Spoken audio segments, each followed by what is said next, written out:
Hello everyone. सो आज हम देखेंगे पर्यावरण यानी इन्वायरमेंट। ठीक है, यहाँ पर हम लोग क्या देखेंगे? पर्यावरण, इसका मतलब क्या है?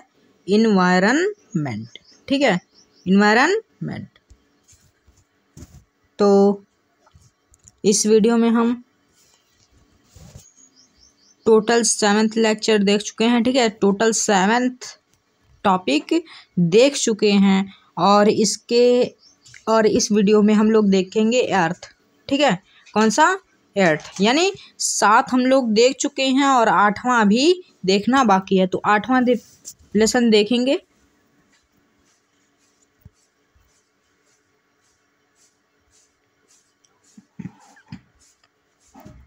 ठीक है,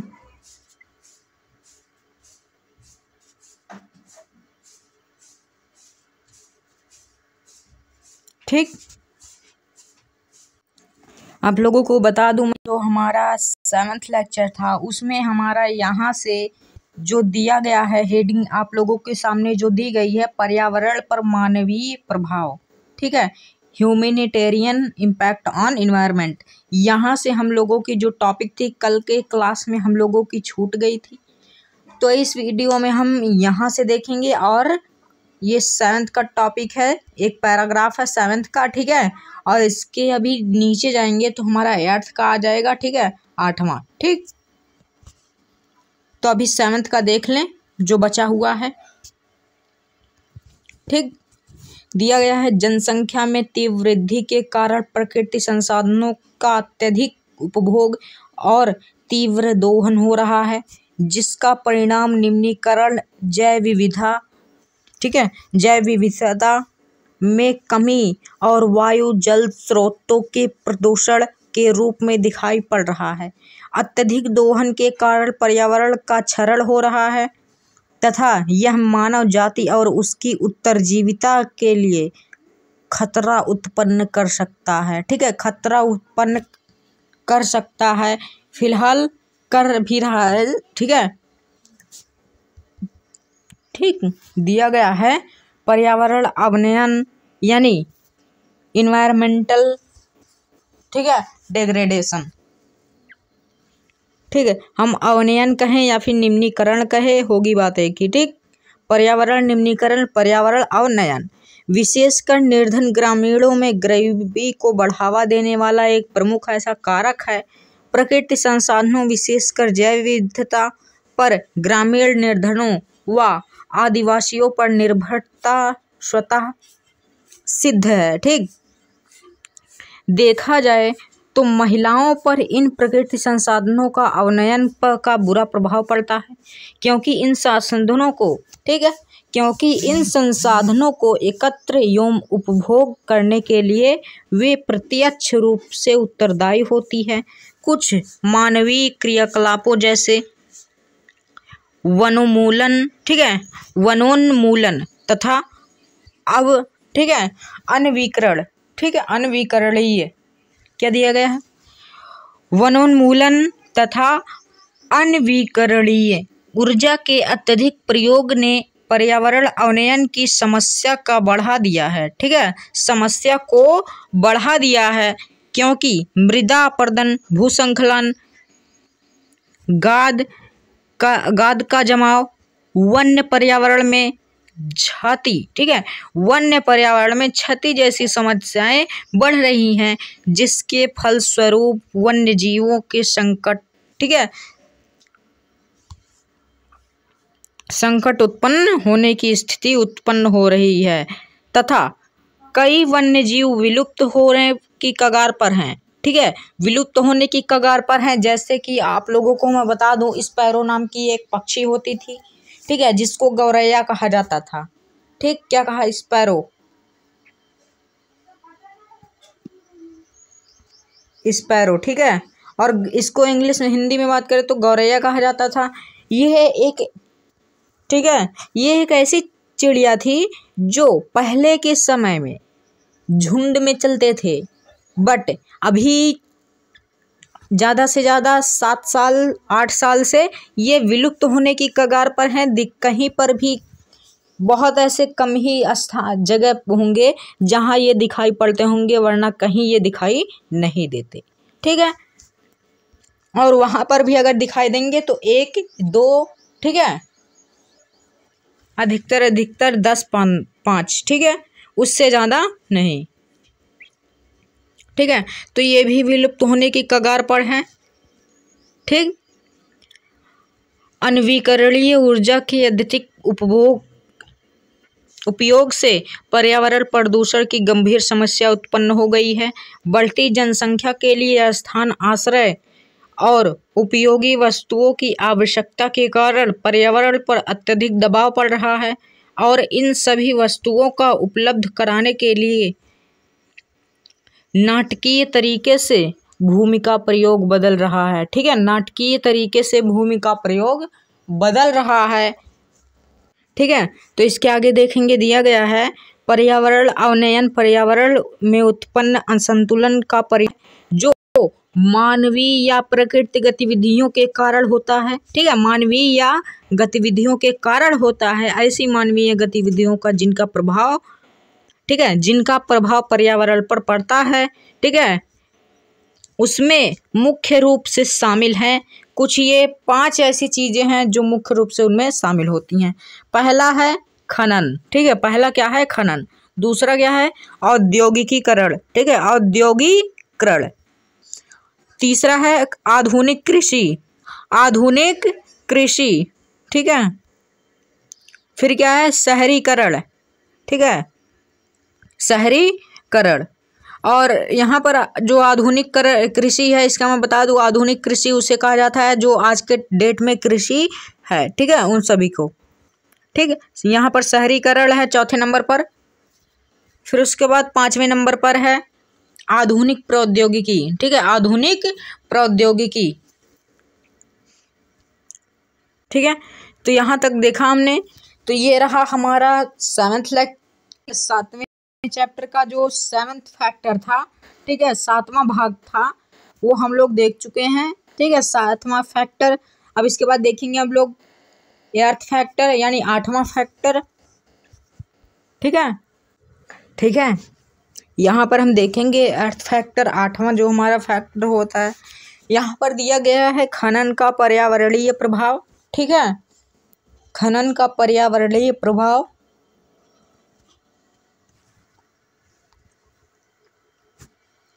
ठीक। इसको इंग्लिश में बात करें तो दिया गया है इन्वायरमेंटल इम्पैक्ट ऑफ माइनिंग, ठीक है, इन्वायरमेंटल इम्पैक्ट ऑफ माइनिंग, ठीक है।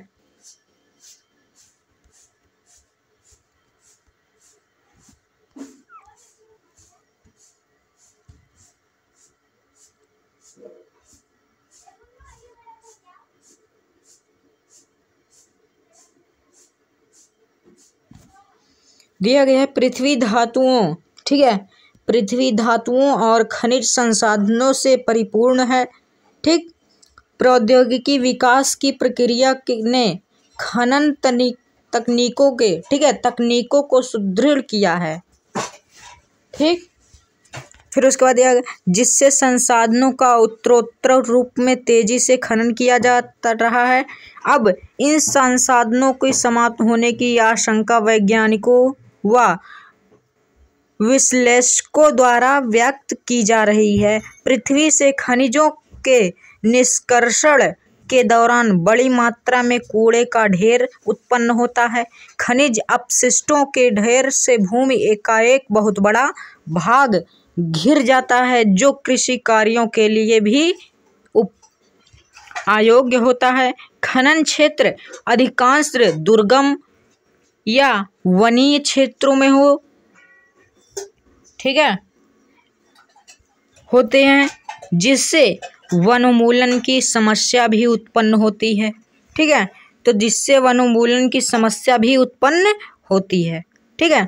इसके बाद हम देखेंगे दूसरा पैराग्राफ, औद्योगिकीकरण, ठीक है, औद्योगिकीकरण का पर्यावरण पर प्रभाव, impact of industrialization on environment, ठीक है।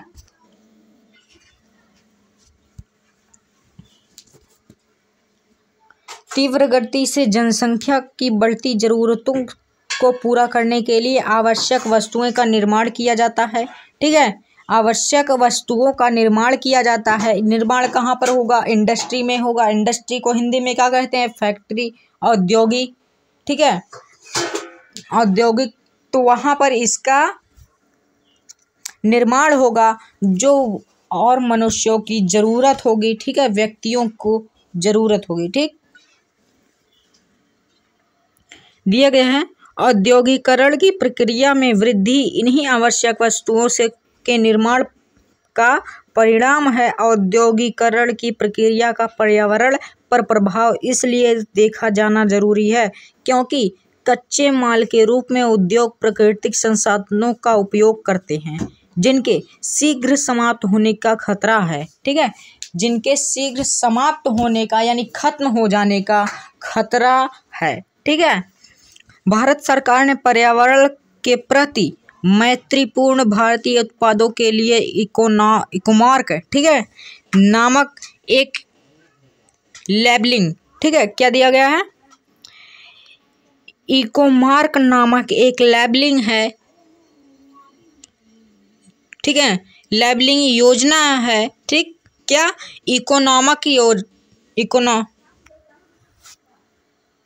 नाम भी बड़ा अजीब है, इकोमार्क। ठीक है, इकोमार्क नामक एक लेबलिंग योजना वर्ष 1991 में प्रारंभ की थी, यानी 1991 में शुरुआत की थी। उद्योगों से निकली विषैली गैसों द्वारा वायु प्रदूषण तथा निःसृत अपशिष्ट द्वारा जल प्रदूषण के साथ मृदा प्रदूषण की समस्या उत्पन्न होती है जो मानव तथा अन्य जीवों पर प्रतिकूल प्रभाव डालते हैं। ठीक है, तो ये बहुत खतरनाक गैस होती है जिसे पॉइजनस गैस कहा जाता है। ठीक है, यानी जहरीली हवा।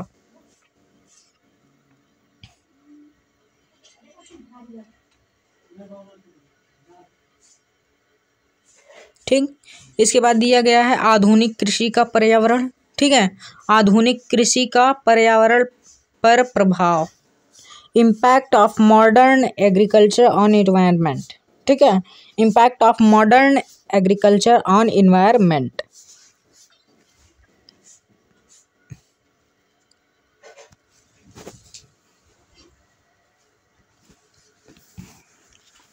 ठीक है, दिया गया जनसंख्या में तीव्र वृद्धि ने कृषि उत्पादों की मांग में वृद्धि की है जिससे अधिक से अधिक फसलों को उगाने के लिए वनों की खेती के उपयुक्त भूमि में बदला जा रहा है।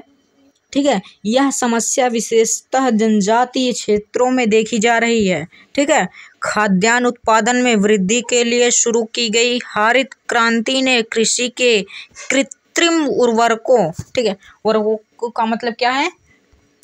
उपजाऊ, ठीक, के प्रयोग का बढ़ावा दिया है। ठीक है, उपजाऊ का बढ़ावा दिया है कृत्रिम अधिक से अधिक, जिससे भूमि एवं जल प्रदूषण जैसी अनेक पर्यावरणीय समस्याएं हो रही है। ठीक है, कृषि में कीटनाशकों को बढ़ते उपयोग से फसल को हानि पहुंचाने वाले कीटों का क्या मतलब है? कीटों जैसे इंसेक्ट, इंग्लिश में बात करें तो इंसेक्ट कहते हैं और हिंदी में बात करें तो कीड़े मकोड़े कहते हैं। ठीक है, और साइंस पर्यावरण में बात करें तो कीटे कहते हैं।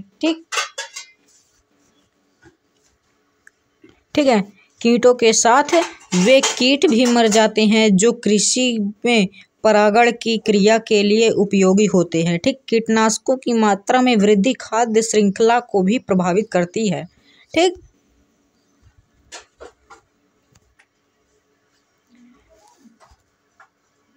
दिया गया है कृषि में बढ़ता बाजारीकरण उच्च उत्पाद देने वाली किस्मों के उत्पादन को बढ़ावा देता है जिससे उच्च उत्पादक क्षमता वाली फसलें पारंपरिक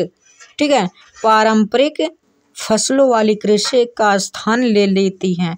पारंपरिक फसलें बहुफसली पद्धति पर आधारित होने का कारण फसल चक्रण के नियमों का पालन करती थी जिससे मृदा का पोषक तत्वों की कमी नहीं होती थी, किंतु उच्च उत्पाद वाली फसलें एकल कृषि को बढ़ावा देती हैं जो लंबे समय में मृदा को पोषक तत्वों में कमी लाती हैं जिससे उत्पादन एवं उत्पादकता प्रभावित होता है।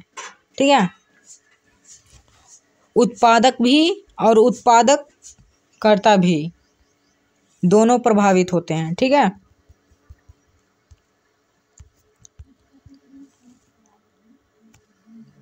इसके बाद दिया गया है हमारा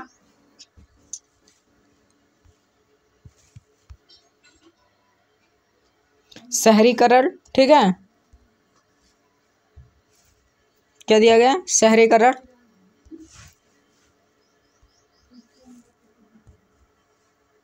शहरीकरण का पर्यावरण पर प्रभाव दिया गया है। शहरीकरण का पर्यावरण पर प्रभाव, impact of urbanization on environment. ठीक, बढ़ते शहरीकरण विभिन्न पर्यावरणीय समस्याओं को जन्म देता है, क्योंकि शहर अपनी मूलभूत सुविधाओं के कारण जनसंख्या का आकर्षण का केंद्र होते हैं। ठीक है, आकर्षण, ठीक है, जनसंख्या के आकर्षण का केंद्र होते हैं।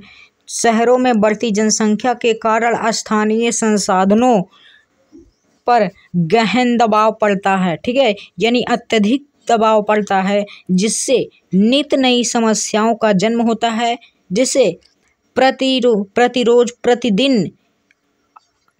अधिक, ठीक है, नई नई समस्याओं का जन्म होता है, नई नई समस्याएं होती हैं। ठीक है, क्रिएट्स होती हैं।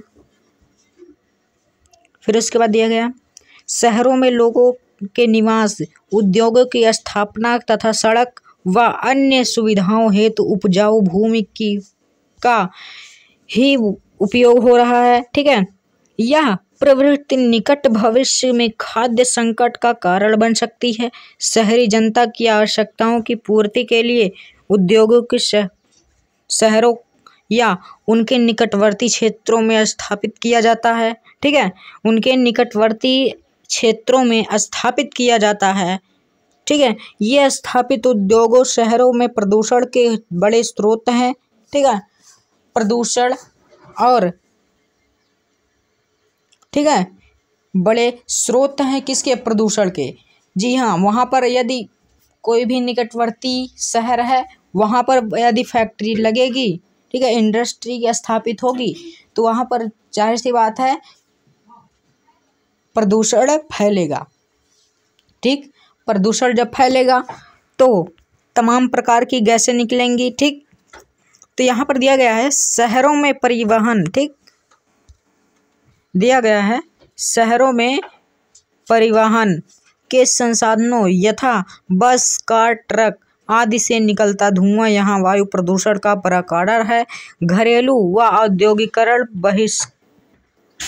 ठीक है, बहिर्वासों को बिना किसी निपटान के सीधे झीलों या नदियों में डाला जाता है, जिससे इन नगरों की समीपवर्ती झीलों व नदियों की पानी पीने योग्य नहीं रह गया, और इससे मानव के साथ जलीय जीवों का अस्तित्व पर भी संकट उत्पन्न हो रहा है। ठीक है, संकट उत्पन्न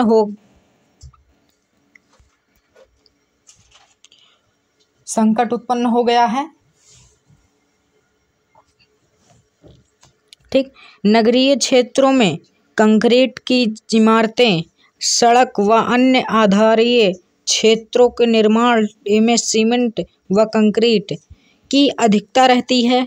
ठीक है, इन इमारतों को बनाने व पेड़ों व वनीय क्षेत्रों को साफ किया जाता है, जिससे ये कंक्रीट संरचना सूर्य तप,